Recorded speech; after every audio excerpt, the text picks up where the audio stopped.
ৰাজ্যৰ ভিন্ন প্ৰান্তত পঞ্চায়ত আৰু গ্ৰাম উন্নয়ন বিভাগত 2010 চনৰ পৰা কৰ্মৰত ঠিকাভিত্তিক কৰ্মচাৰীসকলে সমগ্ৰ ৰাজ্যৰ লগতে লাহৰীঘাট উন্নয়ন খণ্ডৰ অধীনস্থ কৰ্মৰত ঠিকাভিত্তিক কৰ্মচাৰীসকলে আজি কৰ্মবিৰতি পালন কৰে।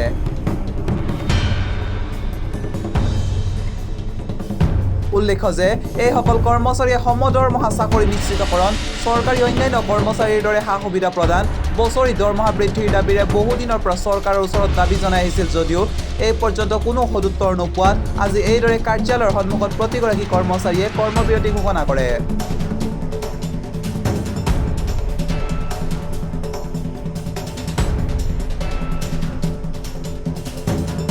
লগতে অনতিপলমে এই ক্ষেত্ৰত চৰকাৰে পদক্ষেপ গ্ৰহণ নকৰিলে এই আন্দোলন অধিক শক্তিশালী হ'ব বুলি সংবাদ মাধ্যমৰ আগত মন্তব্য কৰে।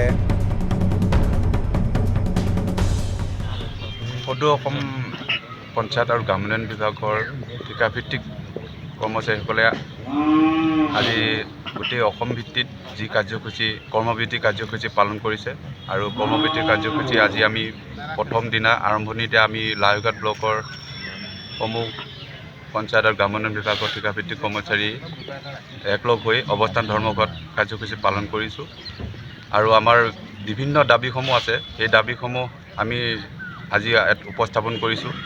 এই দাবীসমূহ যাতে আমাক বিভাগীয় কৰ্তৃপক্ষৰ লগতে চৰকাৰে এবাৰ বিবেচনা কৰি চায়, আমাৰ ভৱিষ্যতটো সুনিশ্চিত কৰিবৰ কাৰণে তেখেতলোকে যাতে অকণমান চিন্তা কৰে, কাৰণ আমি যথেষ্ট কষ্ট কৰি দিন ৰাত এক কৰি আমি পঞ্চায়ত আৰু গ্ৰাম উন্নয়ন বিভাগৰ সকলো কামৰ লগত ওতঃপ্ৰোতভাৱে জড়িত হৈ আছোঁ।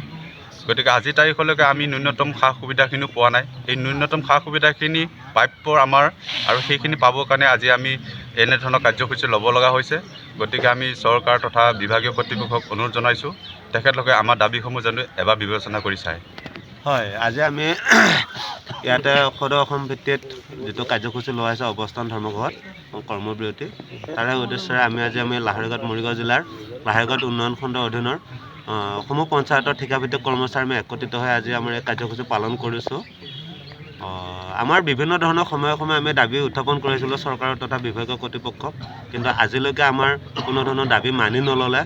সেয়েহে আমি উপায়ন্তৰ হৈ আজি এই কাৰ্যসূচী ল'বলৈ বাধ্য হৈছোঁ আৰু আমি এই কাৰ্যসূচীৰ পৰা আমি চৰকাৰ বা বিভাগীয় কৰ্তৃপক্ষক আমি অনুৰোধ জনাওঁ যে আমাক অন্ততঃ নিৰাপত্তা দিয়ক। যিটো নেকি মূল্যবৃদ্ধিৰ যুগত আমাক যিখিনি দৰমহা দিয়ে বা আমাৰ যিখিনি সা সুবিধা দিছে, এই সা সুবিধাখিনিৰে আমাৰ পৰিয়াল বা আমি নিজাকৈ চলিবৰ কাৰণে খুবেই কষ্টকৰ হৈছে।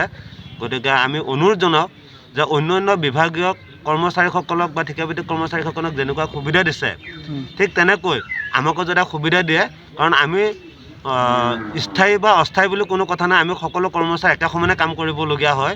আৰু সেয়েহে যিহেতু নেকি স্থায়ী ঠিকা কৰ্মচাৰীসকলক যিমানখিনি সুবিধা দিছে সেই একে সুবিধাখিনি আমাকো যাতে দিয়ে, আমাৰ চাকৰিটো নিয়মীয়কৰণ কৰক বা আমাৰ নিৰাপত্তা কৰক, সেইখিনি আমি দাবী জনাওঁ।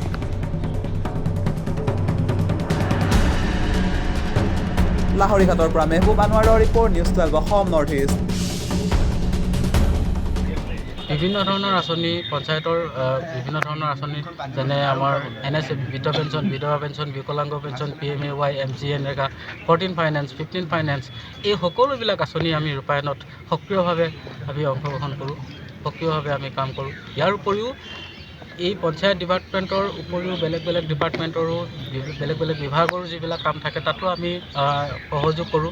মই কৈছোঁ যে স্বাস্থ্য বিভাগৰ ক্ষেত্ৰতো কৰোণা মহামাৰীৰ দিনত আমি প্ৰতি মুহূৰ্ততে আমি সহায় কৰি আছোঁ। স্বাস্থ্য বিভাগৰ লগত সক্ৰিয়ভাৱে আমি অংশগ্ৰহণ কৰিছোঁ। বা ফ্লাডৰ ক্ষেত্ৰতো, বানপানীৰ সমস্যাৰ ক্ষেত্ৰতো আমি প্ৰতি বছৰে আমি স্বাস্থ্য বিভাগৰ লগত বা অন্যান্য বিভাগৰ লগত আমি একেলগে কাম কৰিছোঁ।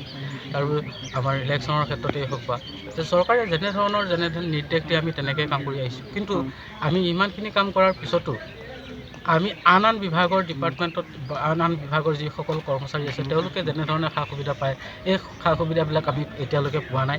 গতিকে আমি চৰকাৰক অনুৰোধ জনাইছোঁ যে আমাৰ এই কৰ্মচাৰীসকলৰ ভৱিষ্যতটো নিৰাপত্তা কৰক আৰু আমাৰ যিবিলাক এতিয়ালৈকে আমাৰ যোগ্যতা বা আমাৰ কৰ্মচাৰী আছে, যোগ্য বা শিক্ষাগত অৰ্হতা থকা যিবিলাক কৰ্মচাৰী আছে বা যিসকলে আমাৰ এতিয়া ইয়াতে কাম কৰি 10-12 বছৰ পুৰণা হৈ গৈছে, তেওঁলোকক যে যোগ্যতাৰ ভিত্তিত বা অভিজ্ঞতাৰ ভিত্তিত তেওঁলোকে স্থায়ী পদত নিযুক্তি কৰক, চাকৰি সুনিশ্চিত কৰক, এইখিনিয়ে আমাৰ দাবী। নিউজ 12 অসম নৰ্থ ইষ্ট, যাত্ৰা আমাৰ অবিৰত, সংকল্প অপ্ৰতিৰোধ্য।